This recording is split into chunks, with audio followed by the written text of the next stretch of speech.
Hello everyone and welcome to Skill बस।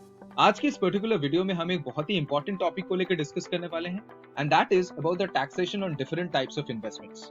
हम जब भी इन्वेस्टमेंट्स करते हैं अपने लाइफ में, the only thing that we always care about कि कितना हमारा रिटर्न्स आ रहा है उसके, जो कि एब्सोल्युटली फेयर और जस्टिफाइड आइडिया है, क्योंकि इन्वेस्टमेंट्स आप हमेशा रिटर्न्स के हिसाब से करते हो। But at the same time हम जो एक चीज मैक्सिमम टाइम इग्नोर कर देते हैं वो है कि कितना टैक्सेशन लग रहा है हमारे रिटर्न्स में। क्योंकि एक चीज हमें हमेशा याद रखनी चाहिए कि टैक्सेशन जो होती है, जो अमाउंट टैक्सेबल होती है, वो एक तरीके का एक्चुअल कैश आउटफ्लो होता है, वो एक बहुत बड़ी लायबिलिटी होती है हमारे रिटर्न्स पे। तो इस वीडियो में मैं क्या करूंगा, जो हमारे फाइनेंशियल मार्केट्स में डिफरेंट टाइप्स ऑफ इन्वेस्टमेंट्स का अपॉर्चुनिटीज अवेलेबल है, उन सारे इन्वेस्टमेंट्स अपॉर्चुनिटीज में किस तरीके से टैक्सेशन का सिस्टम बदलता है या फिर टैक्सेशन किस हिसाब से होता है, परसेंटेज किस हिसाब से लगती है आपके रिटर्न्स पे, उन सारे चीज के बारे में मैं एक ब्रॉड डिस्कशन करने वाला हूँ। I am telling this word broad because detail discussion करूंगा तो ये वीडियो बहुत लंबा हो जाएगा, बट एक ओवरव्यू आइडिया दे दूंगा तो आप फर्दर रिसर्च करके और जान सकते हो उसके बारे में। तो चलिए शुरू करते हैं इस वीडियो को। सबसे पहले मैं आपको बता दूं कौन से डिफरेंट टाइप्स ऑफ इन्वेस्टमेंट्स के बारे में मैं बात करने वाला हूँ। सबसे पहले मैं सेविंग्स अकाउंट के बारे में बात करने वाला हूँ, क्योंकि आपको पता है कि सेविंग्स अकाउंट एक तरीके का डिपॉजिट है जिसके थ्रू आपको इंटरेस्ट अमाउंट्स मिलती है। तो जो इनकम मिलता है आपको इंटरेस्ट के हिसाब से सेविंग्स अकाउंट के थ्रू, वो किस तरीके से टैक्सेबल होता है उसके बारे में मैं डिस्कस करूंगा सबसे पहले। Then I will move on to the fixed deposits और रिकरिंग डिपॉजिट्स। उसमें किस तरीके से आपका जो भी इंटरेस्ट इनकम होता है उसमें कैसे टैक्सेशन होती है उसके बारे में बात करूंगा। Then I will go to the stocks and the equity mutual funds. दोनों का एक तरीके का स्ट्रक्चर होता है टैक्सेशन का, तो किस हिसाब से होता है। स्टॉक्स मतलब आपको पता है डायरेक्टली जो स्टॉक एक्सचेंज के साथ आप खरीदते हो, उसमें जो आपका कैपिटल एप्रिसिएशन होती है, जो आप बेच के फिर अपना पैसा बनाते हो, उस पर्टिकुलर कैपिटल एप्रिसिएशन पे किस हिसाब से टैक्सेशन लगती है वो। या फिर इक्विटी म्यूचुअल फंड्स को भी आप देख लो तो एक तरीके का स्टॉक इन्वेस्टमेंट भी होता है, बस एक म्यूचुअल फंड मैनेजर के थ्रू होता है, राइट। फिर आती है डेट म्यूचुअल फंड्स। तो डेट म्यूचुअल फंड्स में भी किस तरीके से आपका जो भी इनकम होता है उस इनकम में टैक्सेशन लगती है उसके बारे में डिस्कस करेंगे हम लोग। And I will divide the discussion of all these things into short term and long term. Specifically जब स्टॉक्स की बात आती है, डेट म्यूचुअल फंड्स की बात आती है, तो लॉन्ग टर्म शॉर्ट टर्म का भी बात आ जाता है। So I will divide this structure and I will tell you कि दोनों चीज में कैसे अलग अलग तरीके से लगता है taxation. And at the end जो ऑल्टरनेटिव इन्वेस्टमेंट आपको दिख रहा है, that is real estate. Real estate पे किस तरीके से टैक्सेशन लगती है कैपिटल एप्रिसिएशन पे, उस चीज के बारे में भी हम लोग डिस्कस करेंगे। तो चलिए एक एक करके सारी चीज डिस्कस कर लेते हैं। सबसे पहले हम लोग डिस्कस करते हैं सेविंग्स अकाउंट के बारे में। जैसे कि मैंने कहा कि जब भी आप सेविंग्स अकाउंट में पैसा रखते हो, you get some interest out of it, correct. तो जो आपको इंटरेस्ट का इनकम जो हो रहा है, वो अगर 10,000 से ऊपर हुआ तो उसमें 10% का टैक्सेशन लगता है। Any income that is above 10,000 will be charged with a 10% of taxation। तो सेविंग्स अकाउंट के थ्रू जो भी आपका इंटरेस्ट आता है, इनकम आता है, वो अगर 10,000 से ऊपर हुआ तो आपका उसमें 10% का टैक्सेशन लगता है। और एक चीज और भी आप जान ले कि जो interest earn from savings account होता है वो इनकम फ्रॉम अदर सोर्सेज के हिसाब से माना जाता है। तो टोटल टैक्स स्लैब का जो भी आपका इनकम होता है उसमें इनकम फ्रॉम अदर सोर्सेज में ये ऐड हो जाता है, रिमेंबर दैट, ठीक है। तो उस हिसाब से भी एक तरीके से टैक्सेशन होती है। आई गेस आपको पता है टैक्स स्लैब कैसे काम करता है। हमारा जो नॉर्मल टैक्स स्लैब है कि अगर आपका इनकम 2.5 से 5 लाख के अंदर है तो you are charge with 5% of taxation in your whole income. तो वो जो सारे इनकम चीज होते हैं उसमें भी ये एड अप हो सकते हैं। तो इनकम फ्रॉम अदर सोर्सेज के हिसाब से ये माना जाता है सेविंग्स अकाउंट का interest income, remember that, okay. उसके बाद आ जाता है हमारा फिक्स्ड डिपॉजिट्स। फिक्स्ड डिपॉजिट्स में जो होल इंटरेस्ट होता है that is earn from fixed deposits are taxable according to the income tax slab.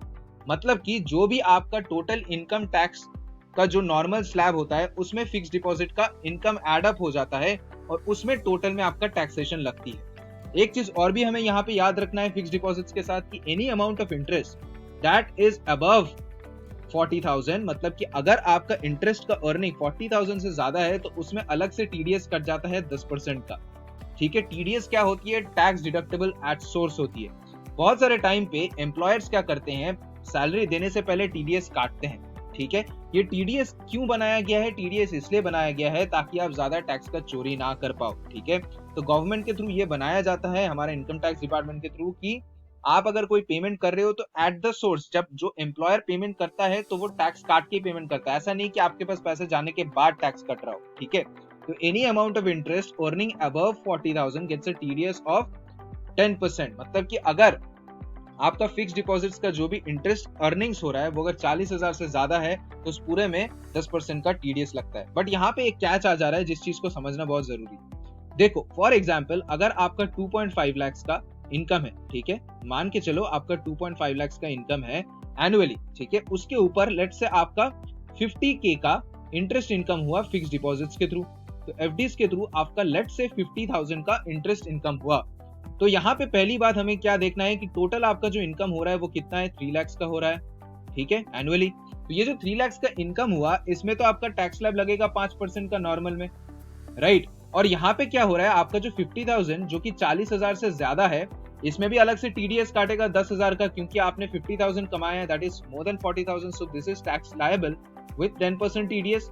मतलब बैंक से आपका टीडीएस काटने के बाद आपको डायरेक्टली इसका दिया जाएगा, मतलब 10% इसका 50,000 का 10% क्या होता है, 5,000 होता है। 5,000 कटने के बाद 45,000 आपको डायरेक्टली दिया जाता है। ये जो टीडीएस 10% का काट रहा है, ये देखो दो बार टैक्सेबल हो जा रहा है, एक तो टोटल अमाउंट में 5% काट रहा है, एक तो यहाँ पे भी टीडीएस कट रहा है। तो ऐसे सिचुएशंस पे आप ये जो टीडीएस कट रहा है इसको आप वापस क्लेम कर सकते हो कि ये जो 5,000 आपका कटा गया है इसको आप वापस बैंक से रिकवर कर सकते हो बाय सबमिटिंग फॉर्म 15G। एक तरीके का इनकम टैक्स फॉर्म होता है जो आप इसलिए सबमिट करते हो in order to say that you can claim that money of TDS that was cut for extra, वो एक्स्ट्रा से कट किया गया था तो उसको आप वापस क्लेम कर सकते हो। So this is an important point that needs to be understood. तो ये है हमारा फिक्स्ड डिपॉजिट्स की understanding. Getting into the next, that is stocks और इक्विटी म्यूचुअल फंड्स। स्टॉक्स और इक्विटी म्यूचुअल फंड्स का इन्वेस्टमेंट हम लोग दो हिस्सों में बांट सकते हैं। पहला है शॉर्ट टर्म कैपिटल गेन्स। अगर आपका एक साल के अंदर कोई भी बाइंग और सेलिंग हुआ है तो उसको शॉर्ट टर्म बोला जाता है कैपिटल मार्केट्स में, ठीक है।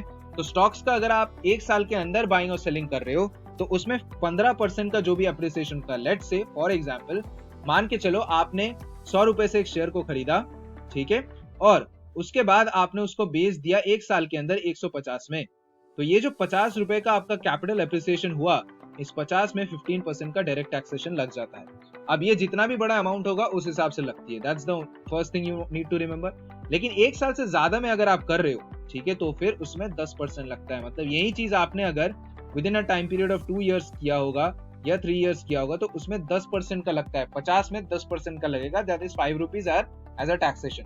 अब यहाँ पे मैं कम एग्जांपल ले रहा हूँ, आप 100 रुपए से 150 का बहुत सारे शेयर्स भी खरीद सकते हो, तो ये 100 का 10,000 भी हो सकता है, ये 150 का 15,000 भी हो सकता है, और ये 50 का 5,000 भी हो सकता है, तो उस हिसाब से उसका कटेगा। फिर you can understand that by yourself, ठीक है।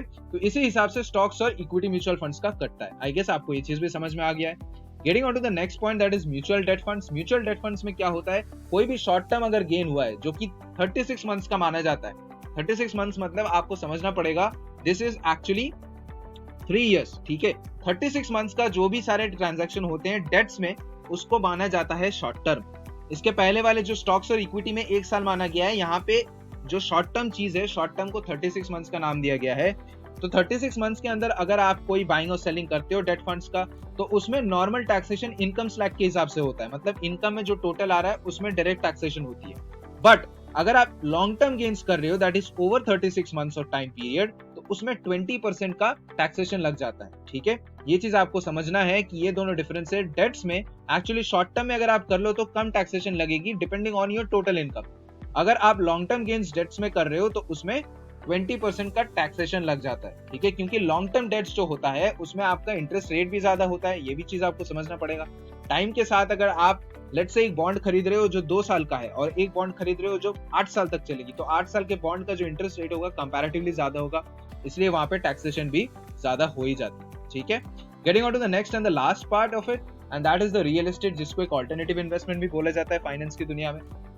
रियल एस्टेट में शॉर्ट टर्म 2 साल के लिए माना जाता है, ठीक है। तो यहाँ पे 3 चीज आपको समझना पड़ेगा। स्टॉक्स में आपका शॉर्ट टर्म मतलब 1 साल, लॉन्ग टर्म मतलब 1 साल से ज्यादा।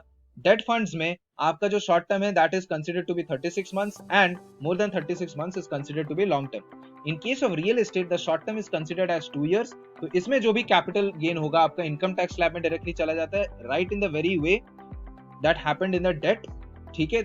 लेकिन यहाँ पे लॉन्ग टर्म का जो भी कैपिटल गेन्स है वहां पे 20% टैक्सेशन लगती है। बस डेट और इसमें डिफरेंस बस एक चीज का है कि शॉर्ट टर्म का डेफिनेशन यहाँ पे 2 साल का है, तो 2 साल से ज्यादा अगर किया तो लॉन्ग टर्म हो जाता है, तो उसमें 20% का टैक्सेशन होती है। Most of the cases real estate एक लॉन्ग टर्म इन्वेस्टमेंट होती है, तो 20% टैक्सेशन देना ही पड़ता है जो लोग रियल एस्टेट के थ्रू इन्वेस्टमेंट्स करते हैं, ठीक है।